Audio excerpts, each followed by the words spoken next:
Welcome to Two Chicks and a Horror Flick, a weekly horror movie review podcast. I'm Tawny Ray. And I'm Felicia Connor. Subscribe to get new episodes every Wednesday. We dive into trivia, drink a little whiskey, and of course, give our no BS opinions. Join our Discord server or message us on social media to talk all things scary. And if you like the show, consider supporting us on Patreon. You can find all these links on our website, twochicksandahorrorflick.com. Thanks for listening. Now let's get scared. Hey everyone, we're back. We missed each other. We missed you. Yes. I'm excited. This is all true. I missed Tawny so much. We missed you guys so much. Oh my gosh. It felt really good to get those last two episodes out. And it feels good to be here today. Yeah. Yes, had some technical difficulties, which we were just talking about. There's just something in the air. I think Mercury's in retrograde, for whatever that means. For whatever that means for us. I hear people throw that around, and I think we know what that means right now. We don't need to know anymore. We got it. That's it. We've done it. Go ahead. Get out of retrograde now. Yes. Okay. So today we're going to be talking about Bugonia. Because it's kind of Oscar season still. But before we get into all that, Miriam, what are you drinking? Oof, I am drinking water. Nice. Yes. Easy water. How about you? Also water. I did have some green tea before we got on, but I was trying to chug it so that I could be energized. Oh, so, nice. That's gone and it's just water now. I did have coffee earlier. Now we're going to talk about what have you drank before you got on the podcast? Right. Because we just drink water all the time. Like it doesn't count too. Like, yeah. What have you drank that was exciting over the past week since we talked last? Honestly.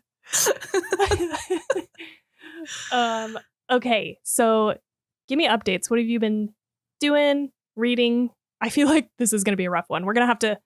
It's been a long time, actually, since we've talked, just you and me on this podcast. Since January. So, because our last two episodes were with guests. So we didn't have time for all that shit. Yeah. But maybe we can consolidate and just hit a few things. But yeah, give me your updates. Okay, I will go fast. My mind just like shut down when you said that. I was like, life is good. Puppy's good. Everybody's good. Oh, so that's all good. And as far as what and I do want to shout out. So, in our Discord channel, we had everybody in the channel choose between Bugonia or Frankenstein in our, Oscar era sort of thing that we're doing. And it was a 50-50 tie. And so I want to shout out Dave from Daisy.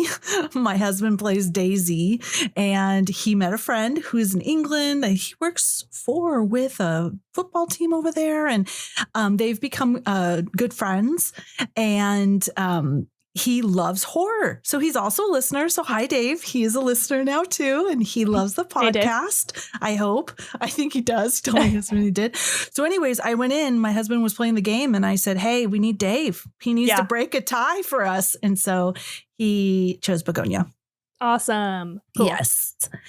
All right. What have I been watching? So I'm going to tell you, I joined Watch Party. Bobby, one of our Discord horror community members, had a watch party, and we watched it, American Mary.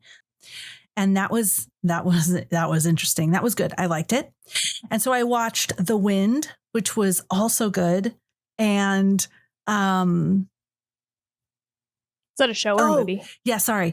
Yes. Sorry. My mind went, what the hell was that movie? But I noted it on here. So yes, it was this really dark sort of, very much like The Witch vibes as far as how the story unfolds, and it's dark and it's desolate and it's this woman. You might like it actually, because she's out in the, she lives out in, it's like during the time where, oh God, like you were telling me, were the pioneers, they're crossing America, right? And she lives, it's like desolate. She's the only one there. And then there's like one other house, a mile so away. And she's there all by herself because, I don't know, the husband goes and does what they do during that time when they go out and trade shit or something. I don't know. But there's like this darkness. And anyways, I'm not selling this movie, but I thought it was really well done. The acting was phenomenal. It's called The Wind. Okay. I watched Nuremberg. That was really great too with Russell Crowe. Very good. I saw The TV Glow. I'm not sure how I feel about that. Yeah. That was a wild ride. That's an experience. Yeah. Yeah, that's an experience. I might need to watch it again to get a feeling of what I felt. Yeah. And I feel like how I feel. We should probably do an episode on it at some point because there's like something there, you know? Yeah. Yes, there's something there. And I feel like I need to watch it again to really not even understand, but to get what's there that I didn't fully get. Yes. Totally. Okay, cool. I watched Monolith. This is on Shudder. It's an alien inspired one. And that was worth a watch. The Swedish Connection was really great. And did I mention Love and Death last time? Was I talking to you about how it's that true crime, and Candy was one, and it was with Jessica Biel, was about this crime? I feel like maybe I have talked about this. I don't know. Then Love and Death has Tom Pelphrey, which we're going to be talking about, and then Elizabeth Olsen. And these two people have an affair. Okay. No, I don't think you were okay, I talked to somebody about it. So anyway, okay. So there was one that was on Hulu that was Jessica Biel was the star, who was this character, who's not actually, it's a real person, it's based on true crime. And then there's this one, Love and Death, with Elizabeth Olsen. And I feel like I loved Love and Death. The performances were phenomenal. But Love and Death shows the story from like the prosecution point of view. They're not together. They're totally separate, but just the direction that the directors and filmmakers went with. Love and Death is more sheds a more favorable light, I would say, on Candy, who is the real person. And then the one with Jessica Biel on Hulu is definitely from like the defense side and paints her as a murderous person, because we really don't know. So anyways, it was worth it. And then I just want to say a Friend, a Murderer, The TikTok Killer, and Friends Like These. They're all true crime documentaries that were really well done and upsetting, but really well done. Okay. Got it. And yeah, that's it. Okay. That's a list. I got a list too. But I don't know. Maybe I won't go through. I think I went pretty fast. It wasn't too bad. You were fast. I don't know if I trust myself to be that concise. You know what I mean? I'll try it though. Watched Jurassic World, the one with Scarlett Johansson. Is that right? Does that sound right? Oh yeah. The newest one. Yeah. Not impressed. Did not like it. No, it was bad. It wasn't the best. No, it was rough. And then we watched Anora, which we both ended up really liking. This is like a little bit older. Came out maybe like last year or something. And when I say last year, I think I even mean like 2024. And yeah, it was good. It's on Hulu right now. Then we get into a bunch of non-fiction, sort of reality TV or documentary stuff. So watched Inside the Manosphere on Netflix. Okay. That was great. Okay. I saw that pop up. I was curious. Yeah. Jade and I were like immediately like, this is going to be so interesting, but also so infuriating. And it was, but it was more funny than I thought it was going to be, actually. So I recommend. Okay. Love is Blind. Finished that last season. It was good. A lot of drama. Nice. It was great. And then there was a void in my life, and Netflix, knowing that I would have that void, served up a new romance show for me just to watch while Love is Blind was over. And that's Age of Attraction. Have you seen this on Netflix? I have not. It's like it might have popped up and I didn't notice it, but yeah, it's kind of the same premise. Not that they can't see each other, but that they meet not knowing their age, and they can't discuss their age until they decide to like move on beyond this retreat and go into life and live together and tell their like family and friends about each other. Some huge age gaps in there. Like 33 years is like the biggest one. It's an interesting watch. And it's still releasing episodes. Next Level Chef is back. I love that. That's one of my favorite reality TV shows of all time. So that's very exciting. It just gives me joy. Yeah. I just love watching people do this thing that I can't do and judging the shit out of them. Yeah, we love that show and all these cooking shows. And they come out with these beautiful dishes. I'm like, really? They went with that? Yeah, we'll be like, stupid. That was a stupid decision. Why would you do that? It's like, we don't know. I can't cook a fucking steak in 30 minutes. I should just shut my mouth. But that's the fun of it, I think. Okay, the last thing that I'll say for TV or show watching wise, we watched The Plastic Detox yesterday, which is a new Netflix documentary. I almost watched that. And you should. It's about microplastics, which, spoiler alert, are in everything. Plastic. Everything is plastic. And so now I think we're going to go down the get rid of all of our plastics as much as we can rabbit hole. And Jade started yesterday with all of our food storage and just was like tossing shit. I was like, no, don't throw away my Nalgene's. But that's why I have my water in a glass cup today. Is it just like everything from the store comes in plastic? Yeah. Like if you were going to buy chicken, would you still buy chicken? Because it's like has the plastic wrap over it. I guess I should watch the show. I almost watched it and something said, no, don't do it yet. That's kind of, I mean, my head was kind of like, don't do this. It's going to fuck you up. And it did. And it will. But yeah, I think some of it is like, you can't avoid it. And so you have to just deal with it. But I think, a lot of it is like what you cook on, like plastic cutting boards, plastic utensils, that you use to like stir and shit that you can replace pretty easily. And then like, I'm really surprised actually. I didn't realize that polyester is a plastic. And so like so much clothing is made of polyester. And I was checking our bed sheets, our comforter, all polyester, even the like what I thought were my silk pillowcases, polyester, everything's plastic. I just Can you not sleep on it either? You can, but does it get in your skin? It's like, I guess, you should watch it. I should watch the show. I have a lot of questions, so. Okay. Yeah. But yeah, it sheds microplastics, which get into your system and are bad for you. Okay. That's what I'll say about all the things I watched. And then the last couple notes is just things that I've listened to, book-wise. I finished the book Circe by, I think it's Madeline Miller. I should have written that down. But it's like a Greek mythology retelling or whatever, and it was very good. I was surprised at how riveting it was. Riveting is maybe a strong word, but it was definitely like it engrossed me. It had my attention. And now I'm listening to Educated, which I've read that. So late. I'm so late to this party, but it's good so far. Yeah, I have that book. It's a good book. Yeah. Anyway, that's it for me. On top of wedding planning and shit, which just I figured that would be your biggest thing. Yeah. I mean, it is, but I just, It's good that you're doing other things too. Yeah. I'm actually probably not doing as much as I should for the planning stuff, but I think I'm just being a little bit of a procrastinator. Is it mostly done though? All the main things, like we have a place to go.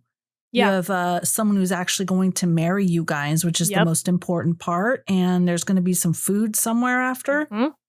Food, DJ.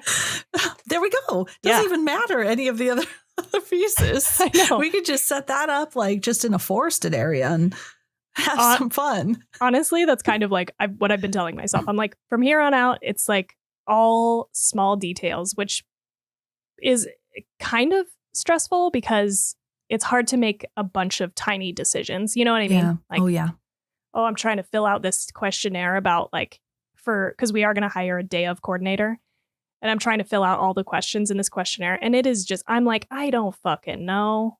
It's like, do you want to be announced in after the ceremony? What do you want to be announced in as? Like, what song do you want to walk into?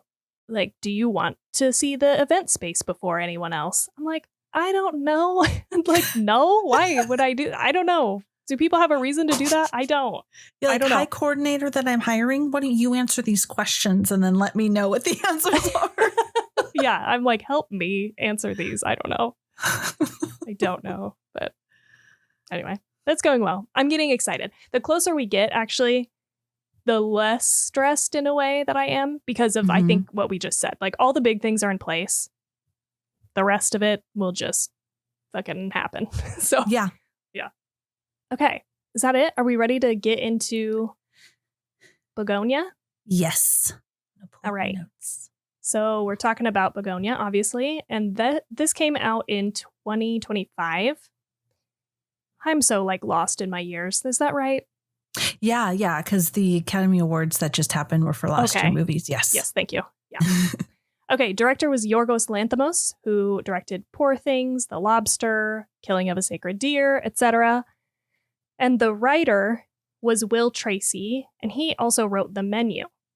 So I thought that was a good little nod. Geez, these are some great collaborative partners. Dude, yes. Ari Aster is a producer on it, too.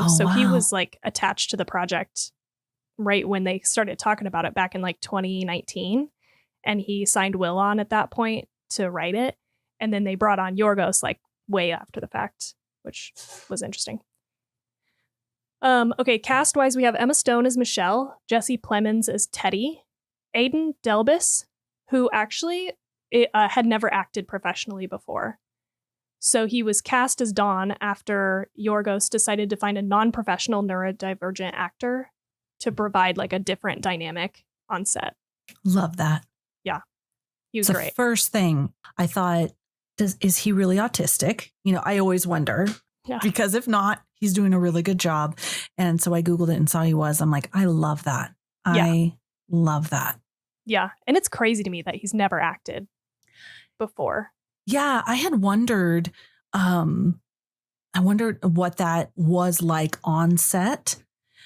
Because just watching, I have a cousin who is autistic, but more on the extreme side. And then you have like love on the spectrum, right?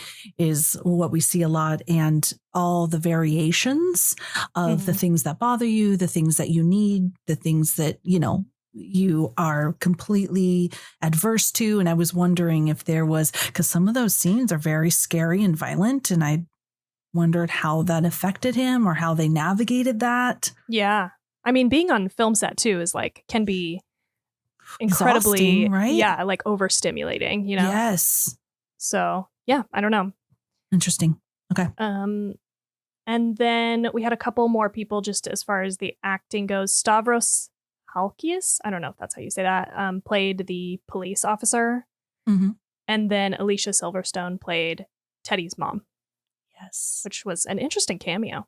Yeah. Okay, budget was 45 to 55 million and box office was 43.4 million. So almost broke even, which is crazy to me, actually. I'm really surprised that it didn't get more. I feel like there was a lot of buzz about it at the time that it came out. Okay, Rotten Tomatoes gave it an 87%, IMDb a 7.4 out of 10, and Letterboxd gave it a 3.8 out of 5. Okay. Now, turn back if you don't want me to spoil the shit out of this. I did end up having to rewrite this from ChatGPT's summary because it was way wrong. I was surprised at how wrong it was. I was like, no, robot, that ain't it. So bear with me because I wrote this, which is not my favorite. But okay, here we go. Teddy, a paranoid conspiracy theorist, becomes convinced that a powerful corporate CEO named Michelle is one of many aliens on Earth disguised as humans. Teddy kidnaps her with the help of his cousin Dawn, determined to save the planet by forcing a parley with the alien emperor to negotiate with them to leave Earth and the humans alone. Michelle insists she's human, but over the course of increasingly disturbing conversations and tests, she admits that she's an alien, presumably to try to escape by playing along. Don shoots himself while alone in the basement with Michelle, which enrages Teddy, but she convinces him that the cure for his mother's coma is in her car and that he can save her. While he's gone, she frees herself and finds Teddy's secret room full of body parts and photos of others that he has kidnapped and tortured. When he returns to the house, she confronts him and tells him that she really is an alien and that their 75th emperor came to Earth during the era of the dinosaurs but accidentally spread a disease, and since then they've been trying to help the Earth, but humans have been fucking it up, basically. She takes Teddy to her work so that they can both be beamed up to the ship, but his homemade bomb explodes once he's in the closet/transporter. Michelle wakes up in an ambulance on the way to the hospital, but jumps out and makes her way back to the office. She gets in the closet and emerges in an alien ship to have a conversation with the others.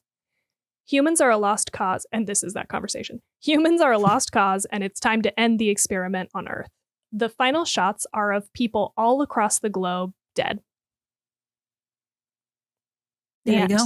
That's Bugonia. That was a really good summary. Succinct. Thank you. It's a struggle. That's why I often turn to ChatGPT and have it help me, but not today. Okay. Yeah, because there's so much that happens. I've tried to write it on my own. I'll open a Word doc and then I'm like, this is how it starts. This is how it ends. There's a lot in between. That was me. I was getting all into all the details. I was like, oh, and then the policeman comes by and I was like, no, too much detail. Scale back. We don't need that. I'm just reminding everybody if they've seen it and it's been a while, or telling people what the story was if they didn't want to watch it. Yeah. So Miriam. Yes. How did you feel about this movie? I loved it. Okay. I loved this movie. Okay, so the first time I watched it, I loved it. I was like, oh, I really liked this. Maybe that's what I really liked this. This was good. And then I found myself as it settled, as it simmered, really thinking more and more about it. And then when it was picked for the one we're going to do next, I was so excited. So then last night when I needed to watch it, I was like, hey, I'm watching this movie. You can watch it with me, but you don't have to. And typically, I think everyone's used to me guilt tripping them. Does anyone want to watch this movie with me? Right. Yeah. And then TT was like, and I'm like, you don't have to. I'm just letting you know. I'm going in here to watch it. You don't have to. I love this movie. So at that point, I was like, I love this movie. I cannot wait to watch it again. And Steve was like, oh, let me watch this movie with you. You know, I promised you I would. I'm like, I don't care. If you want to play your game, yeah, totally go ahead. can. If you want to watch it, totally can. I'm watching it. And Okay. I locked in. I turned it way up loud and I just watched it. And if I missed something, I rewound it. And I had an even better experience my second time watching this movie. So I love it. Mm. How about you? Yeah, I have an interesting, feeling about this movie because I feel like I can recognize that it's a really great movie, but the experience of watching it is I kind of don't like it. Oh, see, I thought you didn't like it for some reason, but then when somebody picked it and you were like, awesome, I was like, okay, maybe, because at first I was nervous. I was like, oh shit, she's going to be bummed. I mean, I was mostly excited to rewatch it because I was like, maybe I wasn't in the right headspace or, because you're right. After I walked away from it, I remembered all the things that were really great about it. And I was like, maybe I will have a different experience and it'll be good to do the research and stuff. And so that's what I was excited about. I was more excited to do research for Bugonia than I was to watch Frankenstein. Okay. Which we will do, but yeah, I was nervous about Frankenstein too, because I thought, oh, this is going to be beautiful, but it's going to be like a big old epic thing. Yeah, that's also how I'm feeling about it. I'm like, I feel like this is going to be a slog, and I don't really know why I feel that way, but I do. It looks like a giant epic. Just seeing all the different makeup and stuff. Like, how do all these characters wear their place in the show? There's like a ship. I don't know. Yeah. I think there's a ship. I don't know. When was there a ship? Okay, so anyway. I like that we're both weirdly overwhelmed by Frankenstein. Okay, anyway. I think one of my main problems with this movie, and we can get into some details later about the movie that it was based on. I've seen it. And I just thought that we were going to be doing something different with this remake. And so I have my own personal reasons why I think I just didn't love the way that this movie played out. But I really think a lot of it for me comes down to tone. Like, this movie is so incredibly dark to me. It's like too dark for there to be like this wacky ending. Like, I just cannot reconcile those two things. It's so dark and then it's so like outrageous. The dark comedy. So, you know what? Actually, I'm sorry I even interrupted you. I can tell you that was my first experience. Okay. I liked it, but then with the ending, I was like, so I like the ending, like the idea of the ending. I like what it's saying, but whoo, this is zany. But then the second time I really liked it, but maybe because I knew what was coming. Yeah. Yeah. I thought that was maybe going to be my second experience, but I felt the same way watching it a second time. And even I forgot some of the very dark stuff that happens along the way until I was rewatching, and I was just like, ugh, this movie is really about someone who goes down a rabbit hole and like destroys their life and all the people around them. And that we've talked about it before. That really gets me more than anything. That really disturbs me. And so I think just the subject matter itself is like too much for me to like walk away with like a positive feeling, if that makes sense. Yeah, that makes sense. Yeah. Anyway. Okay, so let's jump in wherever we want to jump in. I got a lot of notes, so. Okay. So I'll just comment on what you had just mentioned about destroying the lives around him. What about, though, because I can see that, but the fact that he was right. So technically, they would have been doing something amazing if they could have convinced the aliens to, well, he got it a little bit wrong because it seemed they weren't really trying to control them. They were trying to help. So if they could have come together, her and him, and say, this is really what's happening. So he knew he was right because he was trying to save the world. Mm-hmm. Then that could have been good. But then I thought this was fascinating, this idea of a conspiracy theory. And I imagine, I don't know, not all of them, of course, but many conspiracy theories have a thread of truth in them. But then a person who grasps onto it then just spirals, then starts believing anything. And then it becomes this gigantic epic fantasy fiction sort of situation. But with him, actually, the epic fantasy situation was actually the truth. And you know what I mean? And then a small thing, but then how quickly, once it was confirmed that what he thought was true, how quickly she could control his mind by just feeding him that antifreeze. And then he goes in it. But actually, I guess we don't even really know. Maybe the antifreeze technically it did terminate the experiment because he killed his mom Oh, wait, I went on a big thing and I didn't even ask you a question, but you were saying like how he was, and I agree with you, especially in that beginning part where he's like having his cousin just trusts him and having him chemically castrate. And it's so disturbing, but then you find out that he's right. Okay. So this is, I think, what my problem is though, with a lot of this movie. Like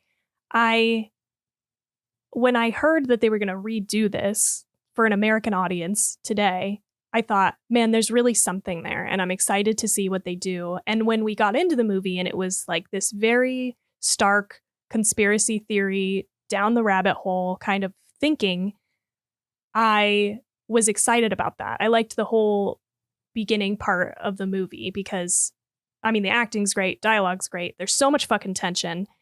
And I just wish that it had ended up being a different ending, because in some ways I feel like the ending sort of, it like kind of undermines the rest of the movie in a way. And I know that like it doesn't, because they both were right and trying to do the same thing, right? They're both trying to save the planet.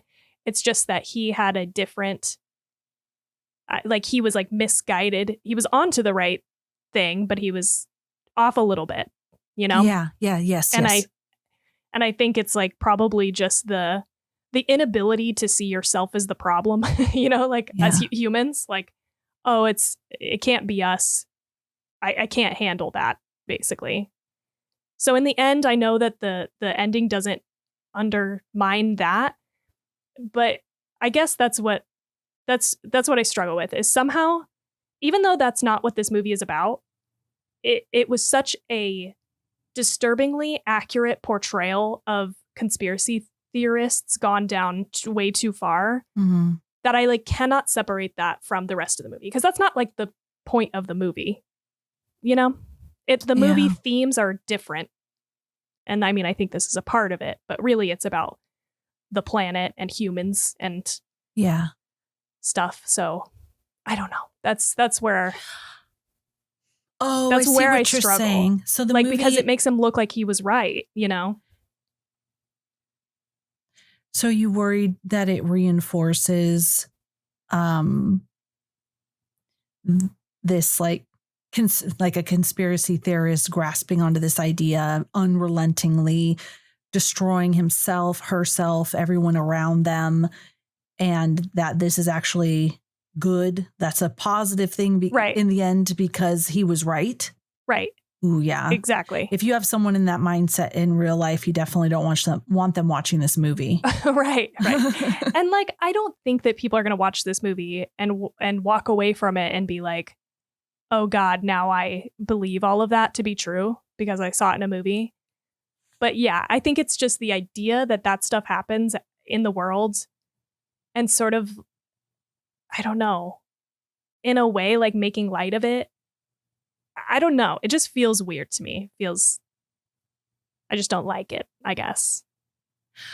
I'm curious, and maybe we can do a little disclaimer that we would ruin the movie this is based off of as well, because I did go to look and I thought, oh, you know what? I still have some energy. Let me watch it. But I couldn't find it anywhere. And I read on Google that's really hard to find. So we might not be ruining it for anybody because nobody can watch it unless they have it. And if they have it, they've probably watched it. Yeah. How is it different? How is it the same? Did you like that movie, that original one? You know, the original one is like, it is so similar and also so different at the same time. So story-wise, it's very, very similar. It's like the main character is a man whose mother underwent like a drug trial, and I think was ultimately, I think she is in a coma, and he is a beekeeper. Like all of that is the same as the original movie, and he kidnaps a male CEO. So that's one of the changes, is now it's Emma Stone as a female CEO.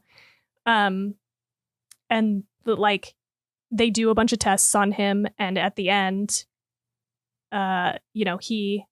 he ends up getting shot, the CEO guy, alien. And then after that, our main character, the one who believes all this, gets shot, and he dies, basically, I think, like wondering who will save the planet now. And then after that is where the CEO guy gets beamed up to the ship. So it's the same ending. He gets beamed up to the ship, and it is an alien race, and they're basically like, this is a lost cause, we're gonna have to blow them up, and they just blow up the earth, basically.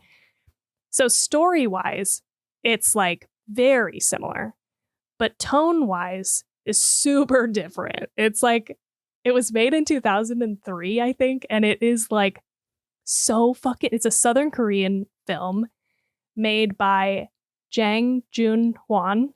So I'm sorry if I butchered that, but it is so wild. It has the same thing, kind of dream sequences, but it's very genre blending. It's weird action movie at times. And there's some really silly shit. His girlfriend is the one that helps him instead of his cousin. And she's a circus performer, which is weird. And it's just wild. It's a wild fucking movie. And so I watched that and I walked away and I was like, that was crazy. I think someone shoots a bee out of the sky at some point. Like it's wild. It's a wild movie. But I walked away from that experience being like, I don't know that I liked that movie. And I couldn't tell what it was, I think, trying to tell me, because it was so crazy that I like just couldn't even hang in to pay attention to themes. Now I kind of want to go back and rewatch it because I feel like I'll have a different lens on it. And that one was called Save the Green Planet, right? Yeah. Yep. Yeah, and it is really hard to get a hold of. I watched, the only reason I was able to see it is because Paige had seen it in college and found like a DVD or something, bought it, and did a screening. So we watched it like a few years ago. That's very cool. Yeah, it's an experience. So maybe it's available somewhere. I don't know, but. Okay. I do have some more notes about this, actually, just in terms of the director. So he originally was on to direct this remake, the director of the original movie. Ari Aster, like I was saying, he was like a producer and brought on the writer Will Tracy. And Tracy stated that he only viewed the original movie once before he started working on Bugonia. And I heard in an interview that he said he had to watch it on like Vimeo. So it was like probably like a bootleg copy of this movie. But Jang would later step down as director, citing health problems. And but he remained attached to the project as an executive producer. And after it was revealed that Yorgos would be directing, Jang stated that he was pleased by the hiring and called him a very fitting choice for the film's director. And then later, he also expressed admiration for the remake, describing it as a magnificent variant with altered DNA, reborn as if by aliens. He also praised Emma Stone's powerful performance, noting that it vividly brought to life the effect he had envisioned. I liked that, how he described it. Yeah. That's cool. Yeah.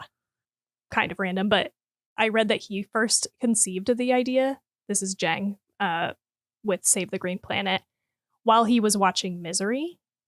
He said he enjoyed it, but was disappointed with the lack of depth of the Annie Wilkes character, and decided that if he ever made a film about a kidnapping, it would be from the POV of the kidnapper. Later, he said he stumbled across a prank website accusing Leonardo DiCaprio of being an alien who wanted to conquer Earth by seducing all of its women. And he like combined those two concepts. I love that. What? I know, it's crazy. Oh my God, Leonardo, stop. Leo. That is funny. I love that. I mean, this could be really good conversation-wise because I really liked how dark it was there. And I really did feel those elements of really dark comedy. Yeah. But especially like when she's talking about diversity, can we diversify the script, the language? Yeah. Yeah. And these little moments with him and his cousin and just little things that were kind of silly, but then wrapped in some really dark shit. Like even that cop, I didn't catch this on the first watch. On the first watch, I didn't know what the cop kept apologizing for. I thought maybe he wasn't around when his mom was sick or something. I don't know. I wasn't paying much attention to it. But the second time around, I'm like, wait a second, did he like sexually abuse this boy? And then it was like a whole different thing, like just the feeling of that scene, because you have our main character who, what's our main character's name again? Teddy. Oh, yeah, Teddy. Yes, of course. Teddy, who is just had a huge brawl with the lead alien, is like stabbed with a fork, totally sweaty. He looks so uncomfortable, sweaty and uncomfortable in that suit, stabbed with a fork. And like his abuser is apologizing for abusing him, and he's processing this at the same time. It was like heavy, really heavy. Once I realized what was happening. And then of course his cousin, and when his cousin kills himself was shocking. Yeah. And I can totally see what you say, because you have this really dark ride with this really dark humor weaved through it. And the end does feel zany in the sense, like, you have all of these people in these knitted hair suits, these really bizarre suits. I mean, I like the idea. I guess I'm looking up because I'm trying to think. I like the idea of, there are these aliens here, and I love how they weaved in like Atlantis and these other different ideas of, the aliens being gods and people loved them and all of this. And then ending the earth so easily, just a little pop of that bubble. Like, it's just how important we think we are, and just like how delicately we could just be done. But then their outfits and kind of the way, I don't know, it did feel really like you're crazy. Like, you're so focused on that. Do you have anything on, like, what was the choice? Was it like that? Okay. I had a lot of thoughts about the outfits. Was that like in the original movie, or do you have anything on like why the aliens looked that way? Because what I had thought is because me and I study a lot of Judaism and stuff, is how much there's some ideas that like hair and women's hair and probably men's hair too hold like spiritualities, hold like so much within your hair. And I was wondering if there was an element of that, or like what was the knitted hair suits? Well, I don't know that there was really much about the hair other than the fact that they really did use hair to communicate. Okay. And that's true in both the original and this movie. Okay. It's like the first thing he says in the original when he gets into the ship is he's like, no one like fucking came for me. I don't remember exactly, but it was like, what the fuck? And it was like, I'm sorry, he shaved off your hair. We couldn't get a hold of you. Like, so I think I don't think there's really a whole lot beyond that. Okay. And then I think the suits, actually, I don't know that they're made of hair. I did, and in one of the interviews I watched, they referenced that it was meant to look primitive and like futuristic at the same time. Okay. So I kind of get that. I get that vibe from it. It was made of horsehair.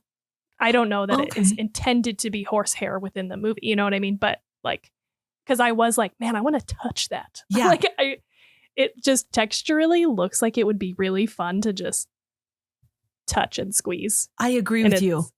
Just horsehair. I wanted to squeeze it too. Yeah. Yeah, it looks very pleasant. Okay. But yeah, sorry, not much else. Okay. Than that. I did also read hear that the ship was meant to be very like reminiscent of organs. Like, she comes basically out of a womb, you know? Yes. That the liquid definitely is very amniotic fluid like. For sure. And the shape of that pool. Yes. And then their chairs are sort of skeletal, and there's a lot of like veiny look, you know what I mean? Like, yes. Yeah. Yes, you're right. Stuff. The outside reminded me of like an octopus or something like that. Yeah, like a jellyfish. But I will say, when they were coming, there's like the scene at the very end where you have the ship. And so you realize that he really did figure a lot of stuff out very closely, our Teddy guy. But as it went in to where there was you could see the thing that they were in almost looked like a brain. It almost looked like this, like if you could see inside of like a skull and a brain, but then it went into it and it was that womb thing that she came out of. It was the room that they were in. I did notice that thought that looked like a brain and stuff like that. Yeah. But there's not a deeper meaning. It's just curious. I guess I wish there was this deeper meaning to it. Something more about the hair. About the hair, the womb, the ship. Yeah. Like, or they just wanted it to look like that. Yeah, I think it just kind of, I mean, at least I didn't come across anything. Yeah. But it makes sense that it would be it would kind of look like organs or something, and they created humans in their image, kind of. Mm-hmm. So there's like similarities there. But I like that because that's like God created man and as they created man in their image. God created man in his image because they are the creators. That's crazy. Right. I like that. Except then, humans tried to do modifications or whatever and became like, I don't know, modern day humans, which were less perfect, right? Yeah. More violent. And that is something about the gene, like as it's getting passed, as it's being passed down through generations, are becoming more and more aggressive. Yeah. And violent. It's not wrong. It's not wrong. Yeah, I know. So I hope this is not really an alien up there trying to make some decisions. Yeah. They should join our horror Discord community because there's some great people in there that want to keep the human race going. Yeah.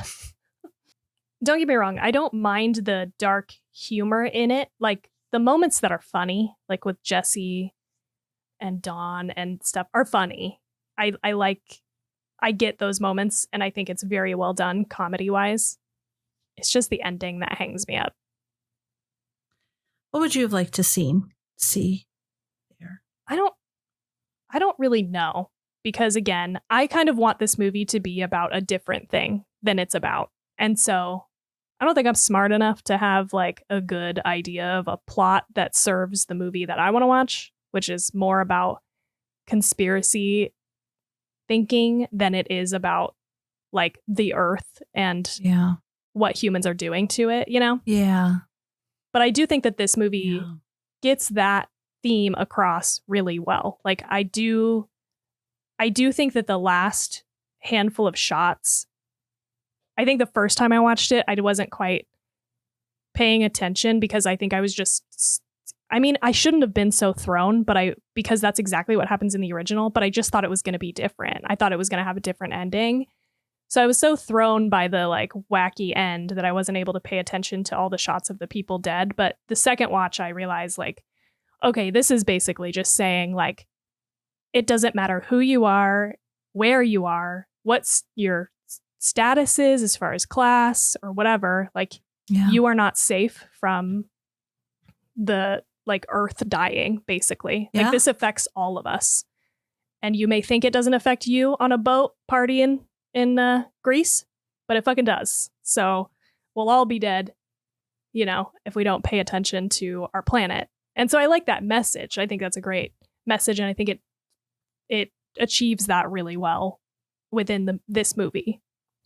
Yeah, I love that message. It definitely levels the playing field and puts a bigger perspective too. I think that's why I liked when she was popping so if you haven't seen the movie, there's like, the earth is flat, by the way, and it's on a table. Right. And then there's just a bubble, something so delicate, protecting all of life on earth. And she just pops it with her big needle thing and then done. And then we're done. I think that that's a really powerful message of how delicate all of life is on earth. And I loved also how, this is going to sound weird when I say I loved this, but it was just humans who died. The cats, the dogs, the animals, those things are not messing up the earth. It's us. Right. We're the problem. Although I wonder, I don't know. This is a stupid question because it's about logistics, but I am like, what was that then? Why? What would kill all humans but not animals? Yeah. But that doesn't matter. That's not what the movie's about. And I mean, with an alien ship, they probably they've developed this technology to be able to go into a closet and come out through a womb. So they'll probably be able to have some kind of honestly, they probably could based on genetic code. Human genetic code, they could have some kind of a that would make sense or something that would only affect humans. Yeah, nice. Because if you think about it, actually we did, because there's like parvo is so deadly to dogs, but not at all to us. Yeah. So, and they've been doing testing on the humans for a long time, so they would have the information basically to do that. Yeah. I buy this. I did like how it felt like a mirror of human society on so many levels, even outside the environment, and being able to to really know what's true. How do we even really know? I felt like I was being flip-flopped on everything. She isn't an alien. He's crazy. She is. She isn't. She is. She isn't. Oh, shit, she is. So I had that ride through the whole thing to the very end. And then even things just like, she's saying the antifreeze but it's not. Oh, but maybe, we don't know. But this or that, the big corporations and the pharmaceutical companies and how they're destroying, but also how we are, like, for the conspiracy theorist, and how he's destroying, like you mentioned, his own life, right? It's not just the big bad companies, but then all of us, and everything is just all mangled and all together. And what is right is wrong. You have this guy who babysit him who's a predator, and his mom she was a drug addict, right? Because they had mentioned something about what they were giving her was to help her get off the drug, right? Or something like that. Yeah, it was like methadone. Yeah. Something like methadone, basically, to help her. Opioids, they mentioned an opioid crisis. Okay, yeah. So how we're destroying ourselves, but then the corporations are destroying us, and the aliens she says we were trying to help, and so we were experimenting, but was she? Because she seemed pretty cold and callous and cruel. Like, does she has so much empathy as the emperor for the human race when she doesn't even treat people well as a human, because it's made it seem like something had happened. We're not sure what, unless I missed it. And so now everyone's allowed to go home at 5:30, so they're not overworked, but with that underlining tone of, but you're really expected to stay, which is very corporate, right? But that's her. So she has so much empathy for these humans that she's trying to save, yet she doesn't treat them very well. Yeah, I don't know. This is a very good question. It's a question I have as well. And rewatching this movie, I honed in on that a little bit closer than I had previously, just because, again, I knew how the movie was going to go. And so I'm curious your thoughts on this too. At some point, she does mention to Teddy that she lost her way, and that because she spent so much time pretending to be human and being around humans, that she also became more cruel. And I can't remember exactly the line, but she insinuates in some way that that's the case. But I don't know. I mean, she was very cruel. So it does make you wonder, how long has she been on Earth and had she's not that old. She's not in contact with her alien, if they can contact through hair, because, I don't know. But there's something there that basically. But then at the end, she does seem like she's about to cry or tear up when she pops the bubble. So I don't know. I'm curious your read, but I didn't find any research on this. This is how I felt. That's a really great question. And how I felt with this all in the second watch. So she does mention this about, I lost my way, but she says it in the moment where she's trying to convince him. I believe it was at the dinner table or not. I remember it was somewhere around there, and he is becoming irate. Maybe she's on the mattress, but he's irate, and she says, "Look, I am an alien. I have somewhere along the lines I've lost my way," and it seemed more like she was just trying to convince him that she is on his side. She understands she lost her way. Let's make a deal. Look, I can help you. It seemed like a manipulation thing to me more than a opening up honestly. Look, I've lost my way. That was the one thing. And then second, to the very end, it seemed very self-serving. Even when she's inside of the ambulance and she's just like, yeah, okay, thanks. And then she's getting to the, I know she needs to get back to beam up, but she's more like, yeah, thanks. Okay, I'm out, and she's just like this aggressive power woman, right? And then she gets back to her ship. And so then she looks like she's going to cry as she's going to pop the thing. That's the first kind of genuine emotion you see from her, other than just kind of hard as nails, I guess. Yeah. But then all of that mixed together gives me a feeling of a little spoiled brat who really wanted this game she was playing with these humans to work out, and she's bummed that she has to throw away her toys or something like that.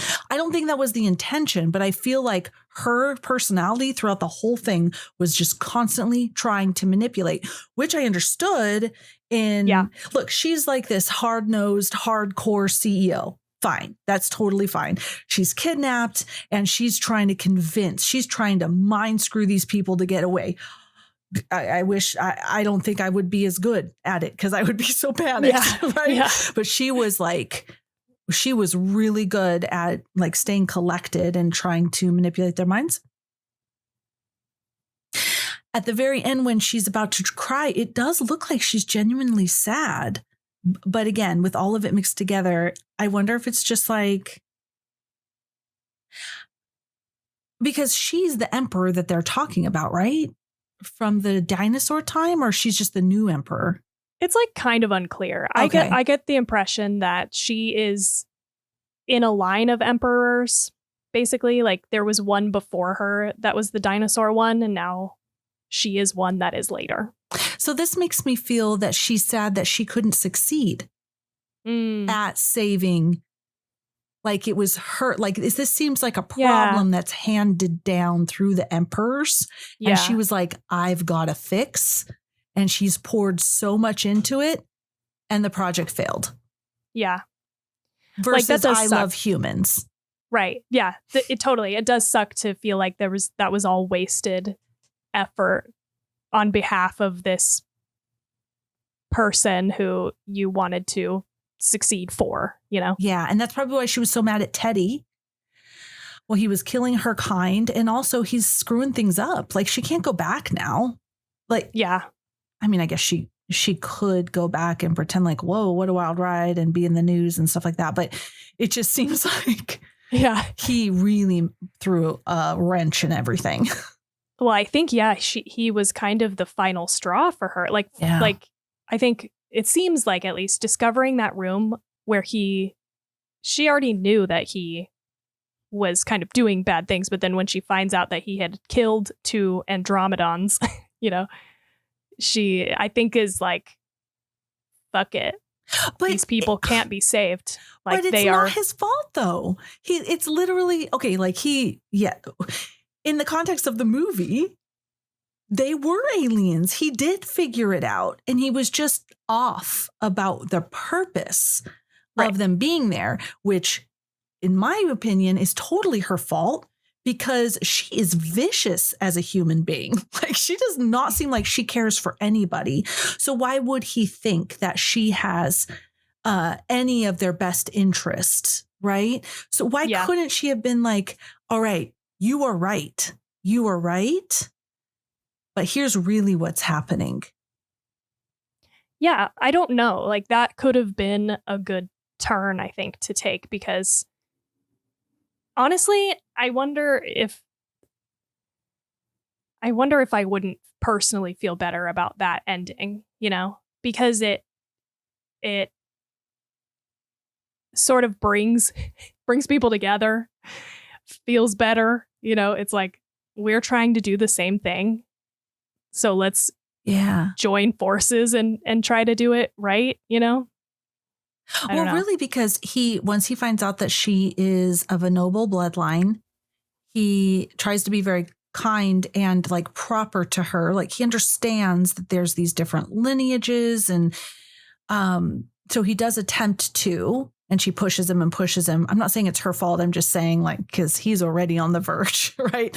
And they're pushing each other's buttons, but she's already, and he listens to her about the antifreeze, right? And he thinks, so I believe she could have said, you're right, and you're wrong. And here is, let me tell you. And I think they could have bridged that gap. Yeah. I feel like she was making it worse too. Yeah. Because then he felt like he was just constantly being manipulated because she was still manipulating him because she didn't want to tell him really why she was there. Why didn't she want to tell him why she was there? Yeah, I don't know. I mean, again, I personally feel like there was just a moment where she was like, nope, this is too far gone. No, I just have to get up to my planet and fucking kill all these humans. Like, this is, it's over, basically. But there has to be enough good humans to not want to destroy the whole project. I mean, she has to understand that. I'm just going to go with it like she's real. She has to understand that there are a ton of huge corporations that are destroying Earth, that are destroying and controlling us. Like, she understands that we, like, many of us feel that, at least, or understand that to some capacity. There's so many documentaries on all these different things. Just go watch the plastic one that Tawny watched, right? So there's so much going on. And now she is this hard-nosed CEO of a pharmaceutical company that, of course, no one knows really what the good she's doing, because nobody knows. Yeah. All they see is people dying because of the drugs she's creating. She has to understand that partly it's her fault. Yeah, I mean, that's one thing I don't understand is, like, they're going about it, as the aliens, in a very not great way. If this is the play, like, who knows? Maybe other aliens are doing different stuff. But, like, yeah, she's the head of a corporation manufacturing pharmaceuticals that are harmful to people. I mean, I guess that they are trying to do, tests on humans, so maybe that gives you an in to be able to do that. But I don't know. Yeah, like, it's a bad look. You you don't look like you're trying to help people. Which, I mean, in the end, I guess they're not. They're, like, working against humans because humans are the problem. Yeah, it's hard though, because everything they explained is like, yeah, we are the problem, but how about in a more compassionate way? Like, I don't know. Is there another way that you can do it? I don't know. We're stubborn, but it seems like she doesn't. My final thought on her loving us is she did not love us. She didn't even love us as much as we love our pets. You know? Yeah. There was just, maybe they really loved the dinos. really loved the dinos. It's like when you have this, it's like a pet cemetery situation, right? Yes. Yes. Oh my God. Yes. That's exactly it, dude. Yes. That's exactly it. Yes. And they miss that first pet so bad. Yes. They're willing. They keep trying to replace that first pet with this new pet. And this new pet is just not working out. It's all fucked up. Yes. I think we figured it out. That's why. That's it, dude. This is Pet Cemetery. To love us, but it's not happening. We're not the same. No. We're not the same as that original pet, No. And sometimes dead is better. Yes. Okay. Okay, we brought it all together. I like that.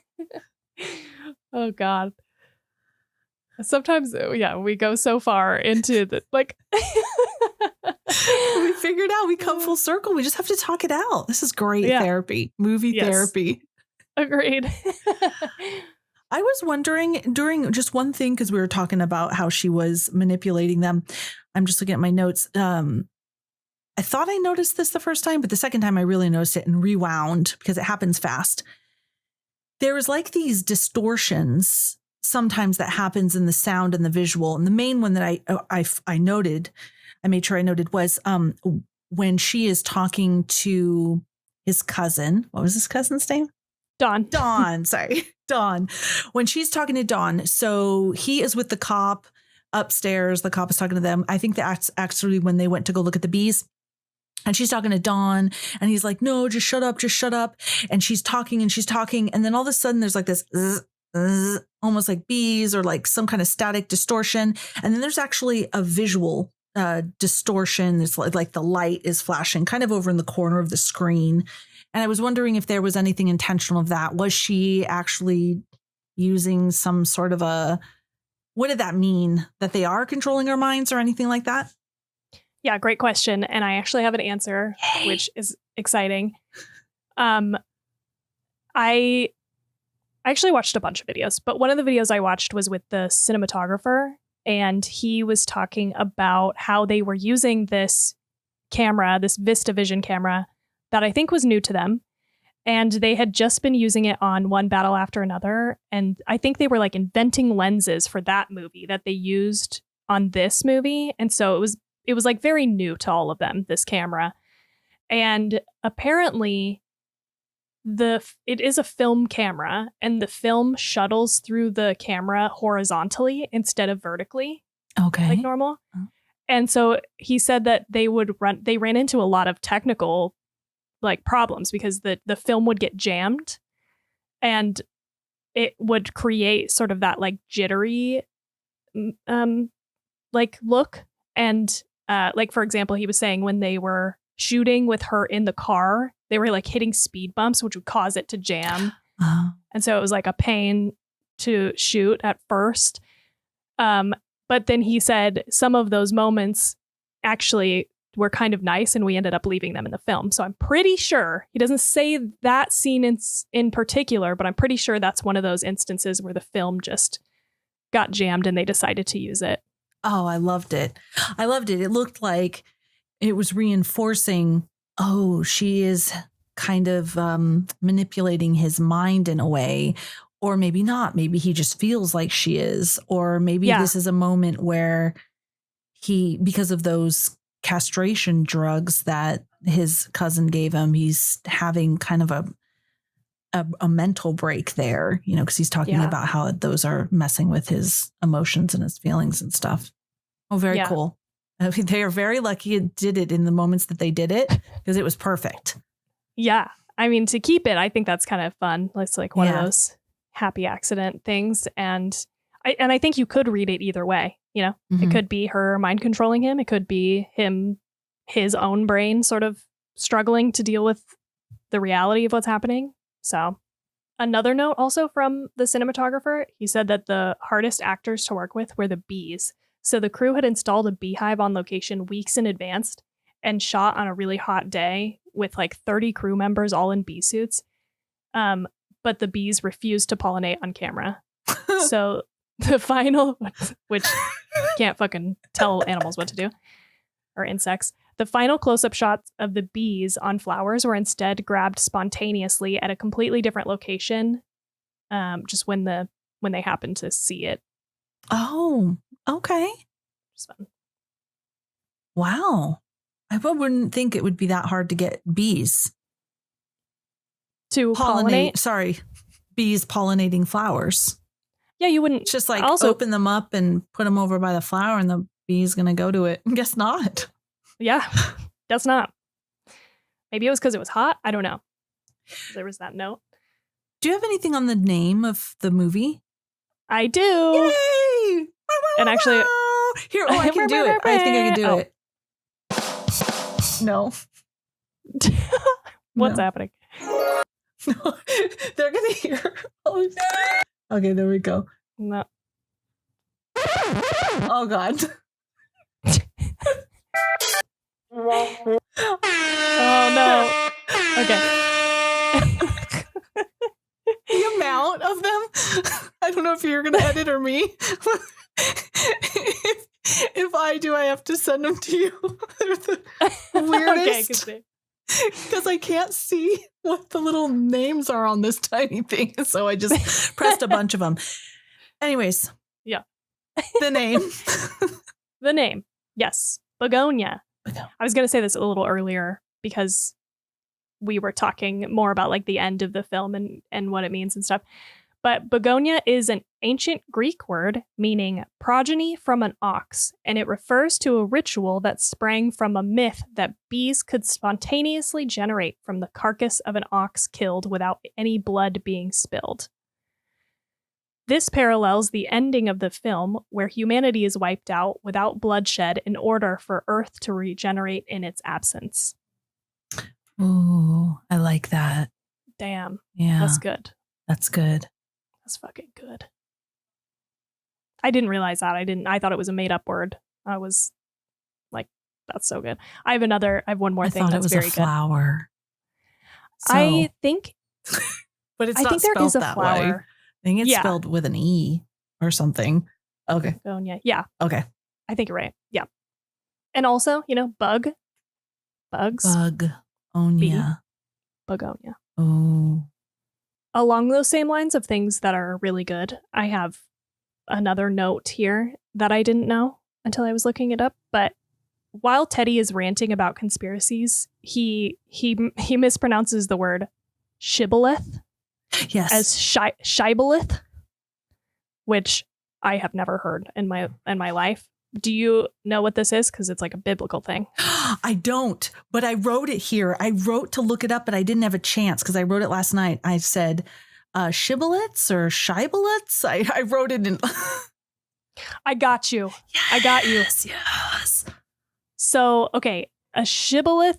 Okay, well, here's what it said. Shibboleth examples are words, phrases, or customs that reveal a person's group or origin, like the biblical Gileadites using shibboleth versus sibboleth, I don't know, to spot Ephraimites. I don't know how to fucking say any of these biblical words. Ephraimites?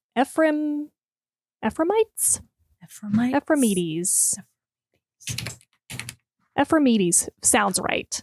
Yeah, sounds right to me. Okay. But what were all the things that you said? So these people are the descendants of Ephraim, son of Joseph, forming one of the most prominent, populous, and powerful tribes of Israel and central Canaan. Okay, so there's those people. Say that again. What that word meant? Well, okay. Oof. I don't know what the actual definition is, but it says shibboleth examples are words, phrases, or customs that reveal a person's group or origins. Oh, okay. Like the biblical Gileadites. Okay. Using shibboleth versus sibboleth. I don't know if I'm even pronouncing either of those right. To spot Ephraimites. Ephraimites? And so basically, okay, here's some modern examples. Okay. I don't know the story. Okay. I don't know the biblical story. But apparently somebody said some shit in a different way. And they were like, oh, that bitch is an Ephraimites. Ephraimites. So like, here are some examples. In the UK, people say like petrol versus here in the US, we say gas. Gotta go get some gas in my car. Okay. Or like there's an example is Boise. Like people who are from Boise say, now I'm fucking it up because I keep saying it. They say Boise, Z-E-E, instead of Boise. So people can tell if you're not from here if you say Boise instead of Boise. So that's an example of this.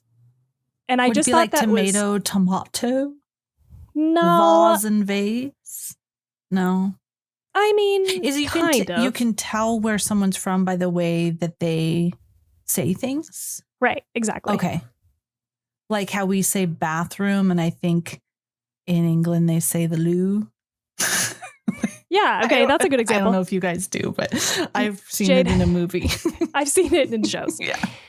Jade brought up another example that people say the bin instead of like the trash, the trash can. Okay.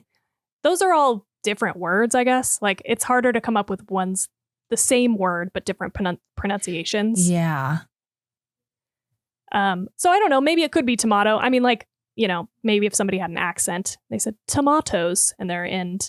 Actually, I think that's true because Gordon Ramsay does say tomatoes and he is from Europe. I think vase and vase. Vase. Okay. Might be. I've never heard anybody call it a vase. Oh, yes, I have. Okay. A vase.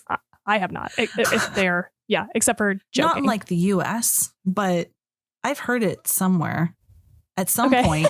I know somewhere. I have because growing up, I would call it a vase because I was confused. I didn't think it was called a vase because of something I saw. A vase. Okay, interesting. Interesting. Yeah. And I thought this was such a good fucking meta situation, right? Because it's like the fact that he mispronounces it and she knows how to say it is just in and of itself the example of the thing that they're talking about. Yes. It was just like so good. So good. Now that I know what it is. Yeah. I've never heard it ever in my life before. I thought it was some kind of a Yiddish term or something.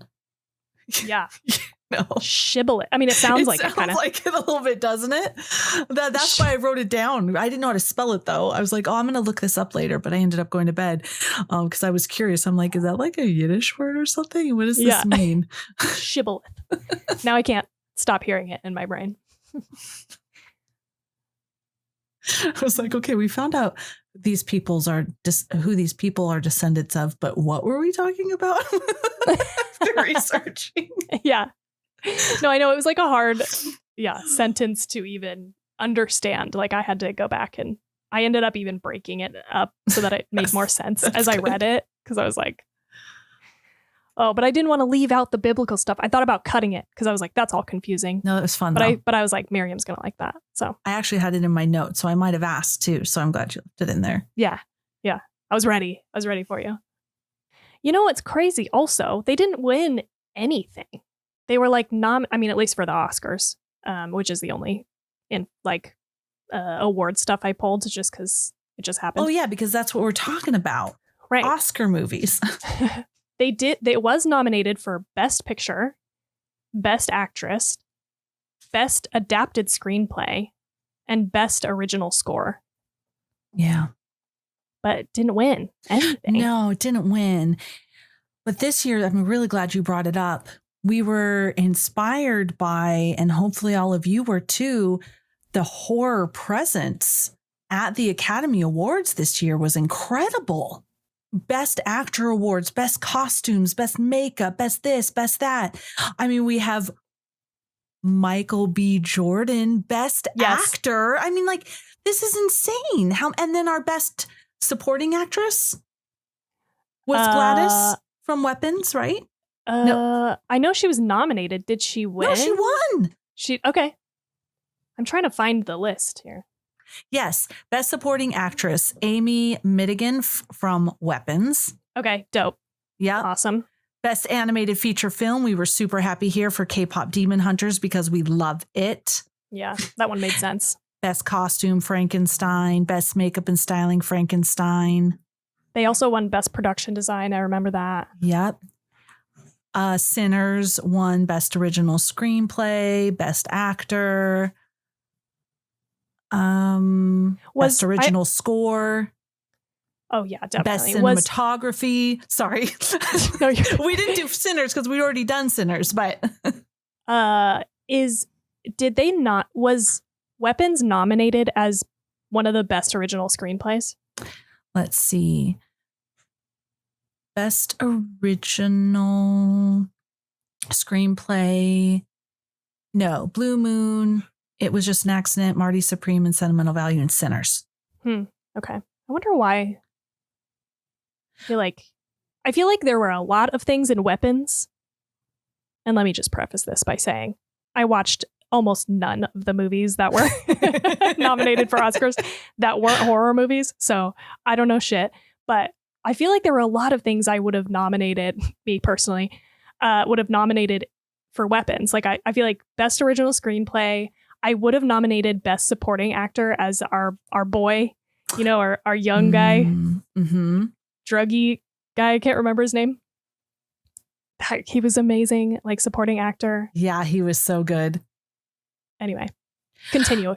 No, yeah, I was just looking here, and I don't know that Weapons was up for anything else.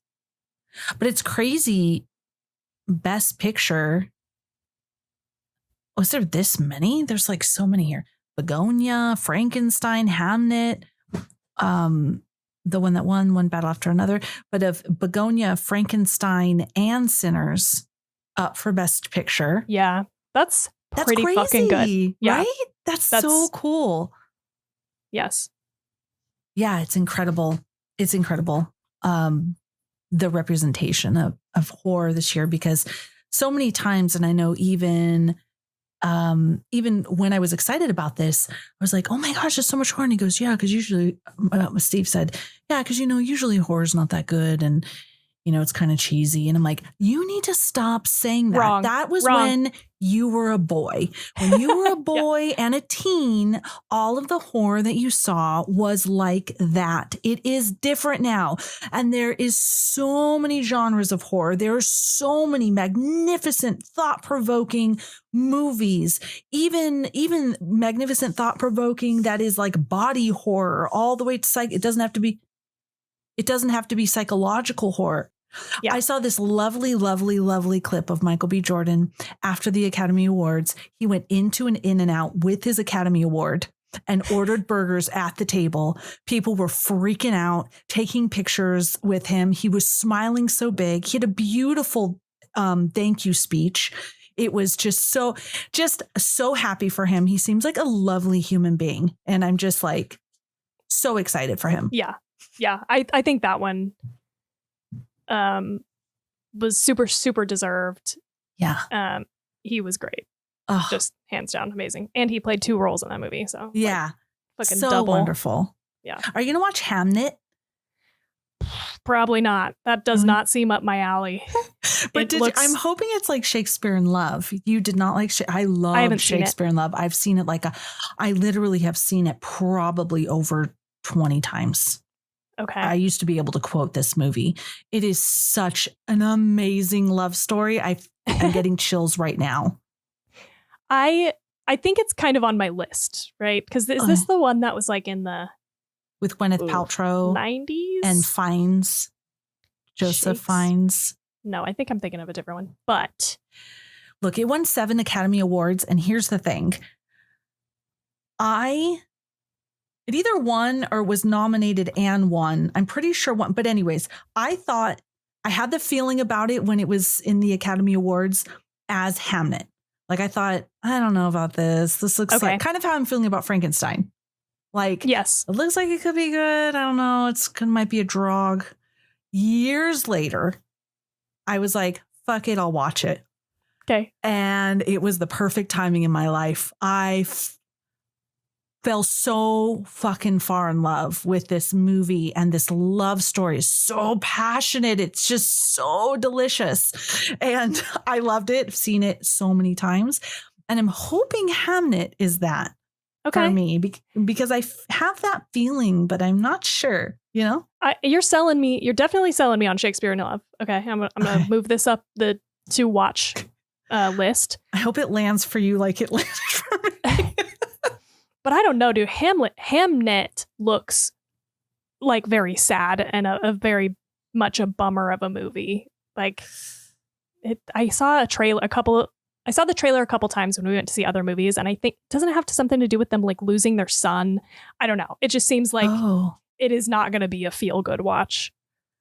Oh shit. Okay, so I guess I just read the little description, and it said, it's just the story that Hamlet that Shakespeare bases Hamlet off of. Well, I guess if I'm thinking that, Hamlet is kind of a depressing movie, actually. Okay. So, Hamlet is a depressing story, I'm pretty sure, if I'm thinking of the right thing. So if this is the story he based his story off of, it would be a depressing story. Okay. Okay. Then yes, that makes sense. Okay, I'm on the same page. Okay, so it's not going to be Shakespeare in Love for me. Boo. I don't think so, no. Mm-mm. Okay. Mm-mm. Darn. But I will be watching Shakespeare in Love. That looks fun. I hope you like it. I really hope you like it. It was a lot of fun. I'm nervous now. No, don't be nervous. No. Oh God, I used to quote that thing all the time. I just loved it. Okay, anyway, I digress. Anyway, have you seen any of the other ones that were like nominated a lot or? I'm just glancing. You know, the One Battle After Another that won for Best Picture. Yeah. So my boss dressed up like that Leonardo DiCaprio character. And he goes, look what I'm dressing up like for Halloween. And he showed me the picture of like Leonardo DiCaprio at the phone booth. And I'm like, I have no idea what that is. Yeah. No clue. I didn't want him to feel bad. And I'm like, that's so cool. And he goes, oh yeah, I just love this character. And then I had to look it up, but I have not seen it. I would say the only one, I'm just glancing through, definitely K-pop Demon Hunters a bunch of times. I want to see Marty Supreme really bad.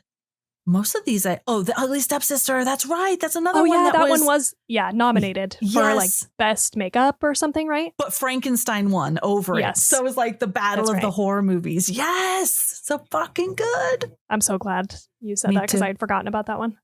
I felt like there were, like some really standout horror movies last year. And not that I'm trying to, squeeze more out of the Oscars, but surprised that I didn't see anything about Bring Her Back in there. Yeah. That's right. That would have been a good one. Like, I'm not trying to look a gift horse in the mouth right now, but I will say that was a great original screenplay. So at least that. Yeah. Mm-hmm. I agree with you.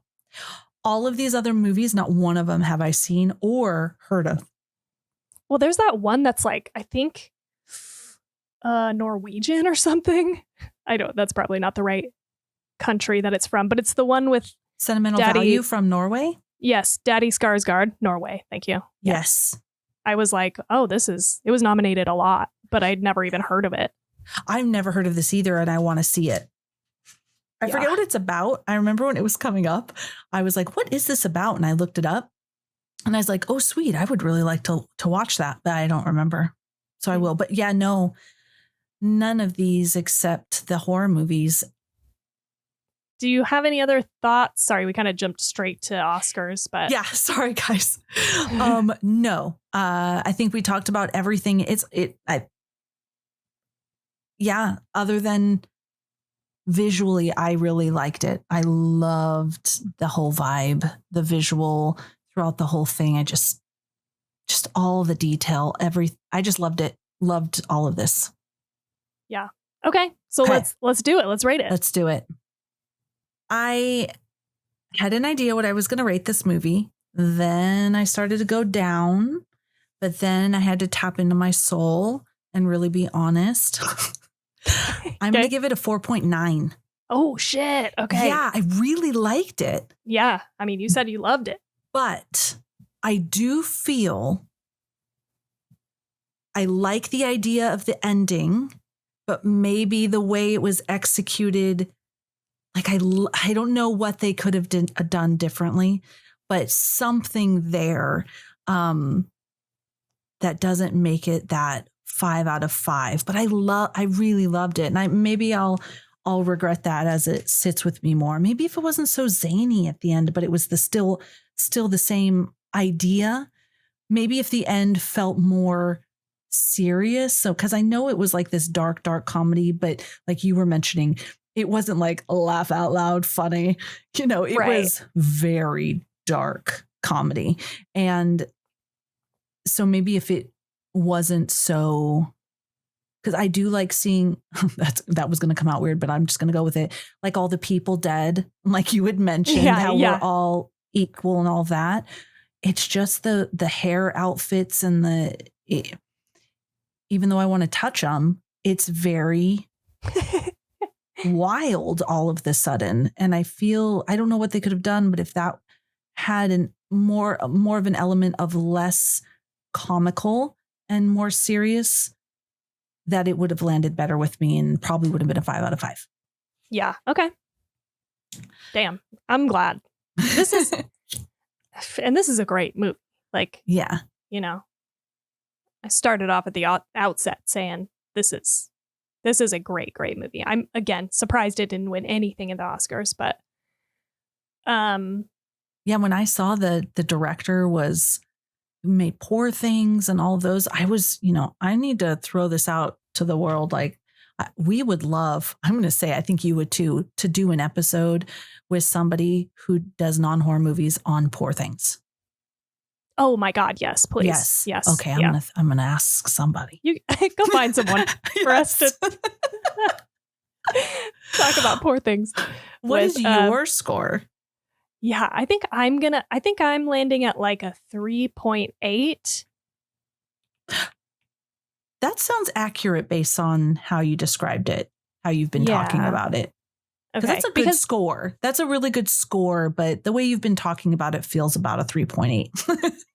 Right. Okay, thank you. Because it's really hard to rate because it's, again, I can recognize that this is a great movie.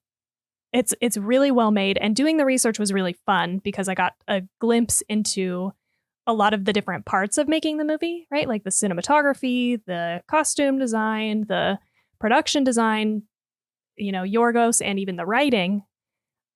And like, it's masterfully done. There's a lot of craft involved in this movie. And especially, I think, the acting is just phenomenal between Jesse and fucking Emma Stone and our new guy, Aiden Delbis.